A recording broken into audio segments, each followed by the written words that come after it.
दोस्तों नमस्कार। हम आज आपके लिए लेके आए हैं एक भारत की पहली महिला टीचर की जीवन की के कुछ अंश जो हम आपको बताने जा रहे हैं आज टीचर स्टेज पे। सो इनका नाम है सावित्रीबाई फुले, भारत की पहली महिला टीचर और समाज सुधारिका। हम बात करते हैं, स्टार्ट करते हैं सबसे पहले उनके जन्म और प्रारंभिक शिक्षा के बारे में।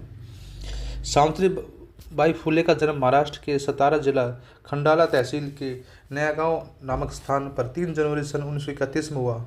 उनके पिता का नाम खंडोजी नवसी का नाम और माता का नाम लक्ष्मीबाई था। सतारा के मल्ल समाज में इनके कुल के श्रेष्ठ माना जाता था। उस दौर में दलितों के साथ बहुत भेदभाव होता था, उन्हें शिक्षा का अधिकार नहीं था। सावित्रीबाई फुले बाल्यकाल से ही पठन पाठन में रुचि थी। उस समय शिक्षा, महिलाओं की शिक्षा को बुरा माना जाता था। गांव में एक मेले में एक पादरी ने यीशु की जीवन चरित्र छपी एक पुस्तक सावित्रीबाई को यह कहकर दी कि यह भगवान की पुस्तक है, तुम पढ़ तो नहीं पाओगी बट चित्र देखकर तुम्हें चित्त को बहुत आनंद मिलेगा। जब से ही 8 वर्ष उम्र की से ही सावित्रीबाई फुले ने एक पुस्तक अपने घर ले आई और उनके पिताजी ने फेंक देने का कहा। सावित्रीबाई ने यह कहकर किताब फेंकने से मना कर दिया कि यह मुझे भगवान के नाम से पर दी गई है, मैं भगवान का निरादर नहीं करूंगी, भले ही समाज मुझे फांसी पर लटका दे। इस प्रकार परिवार समाज से इस बारे में विद्रोह कर दिया। सन 1840 में मात्र 9 वर्ष की उम्र आयु में उनका विवाह 12 वर्ष के ज्योतिबा फुले से हुआ।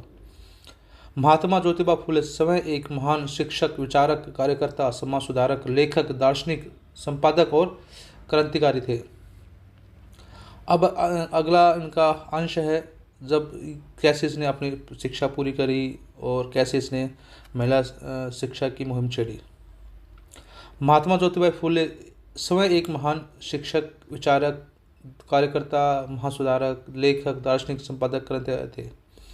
सावित्रीबाई पढ़ी लिखी नहीं थी। ज्योतिबा शिक्षा के माध्यम से समाज में जागृति लाने और नारी शिक्षा के पक्षधर थे, परंतु समाज के विरोध के कारण प्रयास सफल नहीं हो पा रहा था। यह समस्या उन्होंने अपनी मौसी सगुनुबाई और पत्नी सावित्रीबाई के सामने रखी। सनुगा बाई का कथन था कि हमें शिक्षा की आवश्यकता है और तुम्हारे पास शिक्षा देने का समर्थ है। उन्होंने कहा कि किसी समाज को बदलना है तो उस समाज की महिलाओं को शिक्षित करना आवश्यक है। शिक्षित माता ही समाज को संस्कारवान पुत्र देती है। दोनों महिलाएं तत्काल नारी शिक्षा के लक्ष्य की प्रथम छात्राएं बन गई। अगले दिन से गांव की अमराई की छाँव में अस्पृश्य नारी शिक्षा की पहली पाठशाला चालू करी गई। यह महाराष्ट्र में दलित नारी शिक्षा का पहला और ऐतिहासिक प्रयास था। साधनों के अभाव में आम की लकड़ी की कलम बनी और जमीन को लेखन पट्टिका बनाया। इसके साथ ही अक्षर ज्ञान आरंभ हो गया। दोनों ही छात्राएं बहुत जिज्ञासु और ज्ञानाग्रही थी और अल्प समय में अक्षर मात्र आदि का ज्ञान प्राप्त कर पढ़ना सीख लिया। सावित्रीबाई ने सबसे पहले वह ईसाई पुस्तक पढ़ी जो उस पादरी ने मेले में दी थी। इसके बाद उन्होंने ज्योतिबा और सनुगा बाई के द्वारा लाई गई भारतीय दर्शन, राजनीति, समाज और इतिहास की आदि किताबें पढ़ी। इनसे जो ज्ञान प्राप्त हुआ उससे वह समाज में जो फैले हुए कुप्रथा के विषय में पता चला। नारी शिक्षा का शुभारंभ करने हेतु ज्योतिबा द्वारा सहृदय ब्राह्मण तत्स्या साहब भिडे के सहयोग से 1 जनवरी 1848 में पुणे, महाराष्ट्र में पहला विद्यालय खोला गया, जिसमें गिनती के 6 छात्राओं ने 19 ने पहले प्रवेश लिया। इस प्रथम विद्यालय में सावित्रीबाई प्रथम स्त्री शिक्षिका बनी। उन्होंने शीघ्र ही दिखा दिया कि वह जितनी जिज्ञासु छात्रा रही है उतनी ही अच्छी कुशल टीचर है। सावित्रीबाई ने छात्राओं से बहुत अच्छे से व्यवहार करते हुए उन्हें स्नेहपूर्वक अक्षर ज्ञान कराया। वह पंचतंत्र की छोटी छोटी कहानियाँ छात्राओं को चुन चुन कर सुनाकर उन्हें व्यवहारिक ज्ञान देती थी। वह भारत की सामाजिक व्यवस्था पर प्रकाश डालती थी और सच्चे समाज और मानव के विषय में कहती थी कि जब तक हम इस बात का ज्ञान नहीं कर लेते कि मनुष्य एक ही ईश्वर की संतान है, तब तक ईश्वर की इसको सही नहीं पहचाना कठिन है और समझना कठिन है। ईश्वर की पहचान की पहली शर्त यह है कि हमें मानना होगा कि हम सभी भाई भाई हैं। धीरे धीरे पुणे में इस विद्यालय की चर्चा हुई और छात्रों की संख्या वृद्धि होती गई। सावित्रीबाई फुले कहा करती थी, अब बिल्कुल भी खाली मत बैठो, जाओ शिक्षा प्राप्त करो। शादी के बाद ज्योतिबा ने उन्हें पढ़ना लिखना सिखाया। बाद में सावित्रीबाई ने प्रथम दलित समाज की ही नहीं बल्कि देश की प्रथम शिक्षिका होने का गौरव प्राप्त किया। उस समय लड़कियों की दशा बहुत ही ज़्यादा दयनीय थी और उन्हें पढ़ने लिखने की अनुमति नहीं थी। आज से लगभग 171 वर्ष पूर्व 3 जनवरी 1848 को अपने 18वें जन्मदिन पर पुणे में अपने पति से मिलकर अलग अलग जातियों की 9 छात्राओं के साथ उन्होंने महिलाओं के लिए एक विद्यालय की स्थापना की। एक वर्ष में सावित्रीबाई और महात्मा फुले 5 नए विद्यालय खोलने में सफल रहे। तत्कालीन सरकार ने उन्हें सम्मानित किया। एक महिला प्रिंसिपल के लिए सन 1848 में बालिका विद्यालय चलाना कितना मुश्किल रहा होगा, इसकी कल्पना शायद आज नहीं की जा सकती। लड़कियों की शिक्षा उस समय सामाजिक पाबंदी थी। सावित्रीबाई फुले उस दौर में न सिर्फ खुद पढ़ी बल्कि दूसरी लड़कियों को पढ़ने का भी बंदोबस्त किया। उन्होंने देश के पहले किसान स्कूल की स्थापना की। 1852 में उन्होंने दलित बालिकाओं के लिए एक विद्यालय की स्थापना की। अब उस पूरे इस घटनाक्रम में कैसे उसको समाज का उनको विरोध का सामना करना पड़ा बताते हैं। सावित्रीबाई स्वयं इस विद्यालय में लड़कियों को पढ़ाने के लिए जाती थी, लेकिन यह सब इतना आसान नहीं था। उन्हें लोगों के कड़े विरोध का सामना करना पड़ा। उन्होंने न केवल लोगों की गालियाँ सही अपितु लोगों द्वारा फेंके जाने वाले पत्थरों की मार तक झेली। स्कूल जाते समय धर्म के ठेकेदार व स्त्री शिक्षा के विरोधी सावित्रीबाई फुले पर कूड़ा करकट कीचड़ व गोबर ही नहीं मानव मल भी फेंकते थे। इससे सावित्रीबाई के कपड़े बहुत गंदे हो जाते थे। अंततः वह अपने साथ एक दूसरी साड़ी भी साथ ले जाती थी जिसे स्कूल में जाकर बदल लेती थी। इस सब के बावजूद उन्होंने हार नहीं मानी और स्त्री शिक्षा, समाज का उद्धार और समाज का उत्थान के कार्य जारी रखा। फुले दंपति के दलित समाज के उत्थान एवं शिक्षा का जितना तेजी से प्रचार हो सका था उतनी ही प्रबलता से समाज में कतिपय उच्च वर्ग द्वारा उनका प्रबल विरोध भी हो रहा था। फुले दंपति द्वारा चाणक्य मंत्र की देश हित के लिए राजहित, राजहित के लिए ग्राम हित, ग्राम हित के लिए ग्राम हित ही पारिवारिक हितों का त्याग करना ही राष्ट्र धर्म है। सामाजिक हित के लिए यदि प्रिय से प्रिय का भी त्याग करना पड़े तो सच्चे मानव को यह त्याग कर देना चाहिए को आत्मसात किया और समाज के विरोध के चलते कुल दंपति अपना धनकावाड़ी का घर छोड़कर पुणे में आ गए। यहाँ पर उन्होंने समाज का भरपूर सहयोग मिल रहा था। गांव के लोग आकर उनसे अपने गांव के स्कूल खोलने का आग्रह करते थे। दिसंबर 1849 तक वे 10 विद्यालय स्थापित कर चुके थे। यह एक ऐसी ऐतिहासिक उपलब्धि थी। फुले दंपति द्वारा दी जाने वाले शिक्षा कार्यक्रम में और भी विषय जुड़ गए। इसमें बाल विवाह, छुआछूत, शिशु हत्या जैसी सामाजिक कुरीतियों का विरोध एवं जनचेतना जागृत था। विधवा पुनर्विवाह के लिए संघर्ष। स्त्री शिक्षा के साथ ही विधवाओं की शोचनीय दशा देखते हुए उन्होंने विधवा पुनर्विवाह की भी शुरुआत की। 1854 ज्योतिबा और सावित्रीबाई फुले ने एक अनाथ आश्रम खोला। यह भारत में किसी व्यक्ति द्वारा खोला गया पहला अनाथ आश्रम था। साथ ही अनचाही गर्भावस्था की वजह से होने वाली शिशु हत्या को रोकने के लिए उन्होंने बाल हत्या प्रतिबंधक गृह भी स्थापित किया। आज देश में बढ़ती हुई कन्या भ्रूण हत्या की प्रवृत्ति को देखते हुए ही उस समय कन्या शिशु हत्या की समस्या पर ध्यान केंद्रित करना और इसे रोकने का प्रयास करना कितना मुश्किल था, इस बात का अंदाजा लगाना मुश्किल नहीं है। विधवाओं की स्थिति को सुधारने और सती प्रथा को रोकने और विधवाओं के पुनर्विवाह के लिए भी उन्होंने बहुत प्रयास किए। सावित्रीबाई फुले ने अपने पति के साथ मिलकर काशीबाई नामक एक गर्भवती विधवा महिला को न केवल आत्महत्या करने से रोका बल्कि उसे अपने घर पर रखकर उसकी देखभाल की और उस समय पर परवश करवाया। बाद में उन्हें उसके पुत्र यशवंत को दत्तक पुत्र के रूप में गोद ले लिया और खूब पढ़ा लिखा, जो बाद में एक प्रसिद्ध डॉक्टर बना। साहित्य सर्जन सावित्रीबाई द्वारा लिखा गया गद्य एवं पद में साहित्य यद्यपि कम उपलब्ध है, पर जितना उपलब्ध है वह उनके आंतरिक ज्ञान का दर्पण है।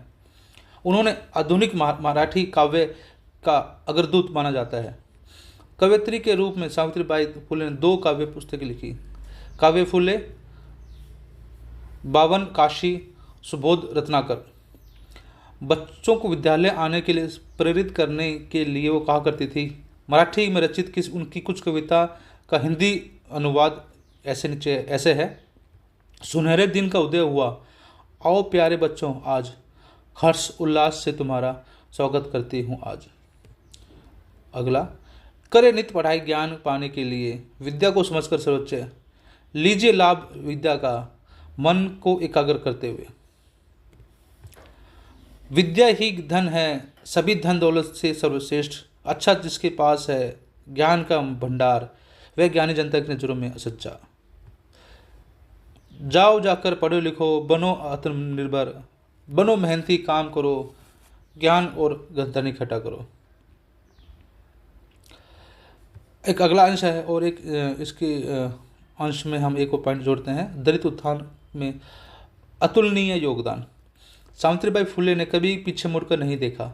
समाज के उत्थान के लिए अपने मिशन पर काम करते हुए ज्योतिबा ने 24 सितंबर 1843 को अपने अनुयायियों के साथ सत्य शोधक समाज नामक संस्था का निर्माण किया। वे समय इसके अध्यक्ष थे और सावित्रीबाई फुले महिला विभाग की प्रमुख। इस संस्था का मुख्य उद्देश्य शूद्रों और अति शूद्रों को उच्च जातियों के शोषण से मुक्त करना था।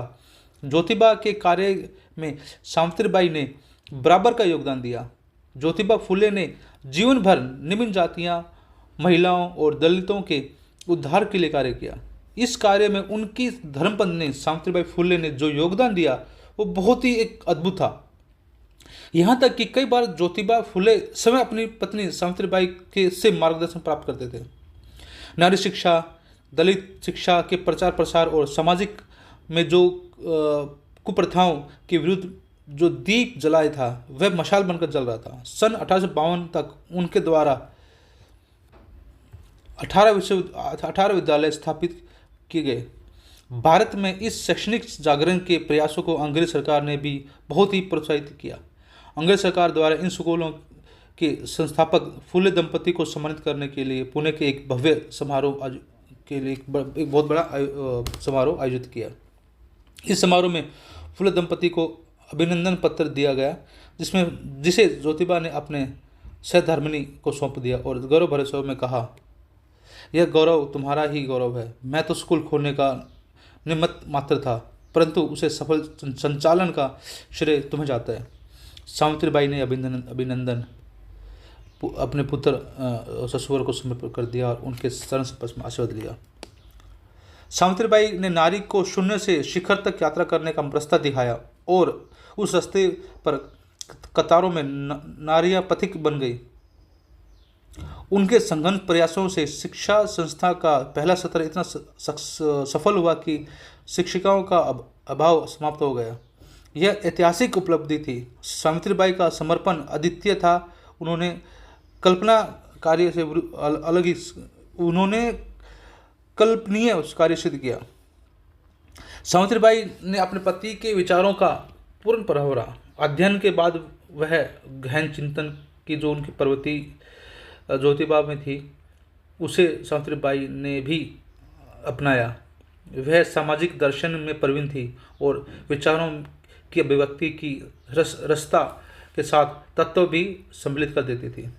1853 में उन्होंने शिक्षा और सामाजिक परिवेश विषय पर अपना सिद्धांत पेश कर विद्वानों को भी चौंका दिया। छात्र छात्राएं जिस समाज और कंडीशन में से आते हैं उनका प्रभाव उनके ज्ञान अर्जन पर अवश्य पड़ता है। समाज के निर्माण में बहुत से तत्व सहायक संसाधन के रूप में कार्य करते हैं, परंतु सबसे मुख्य तत्व माता की भूमिका है। सुशिक्षित माताओं द्वारा भी शिक्षा का पाठ बच्चों में कुशलता से अपनाया या हृदय गमन कराए जा सकते हैं। समाज सेवा और परलोक गमन। 28 नवंबर 1990 को महात्मा ज्योतिबा फुले की मृत्यु के बाद उनके अनुयायियों के साथ ही सावित्रीबाई फुले ने भी सत्य शोधक समाज को दूर दूर तक पहुंचाने, अपने पति महात्मा ज्योतिबा फुले के अधूरे कार्यों को पूरा करने एवं समाज सेवा का जारी करने रखा। सन 1897 के पुणे में भयंकर प्लेग फैला। प्लेग के रोगियों की सेवा करते हुए सावित्रीबाई फुले स्वयं भी प्लेग की चपेट में आ गई और 10 मार्च सन 1897 में उनका भी स्वर्गवास हो गया।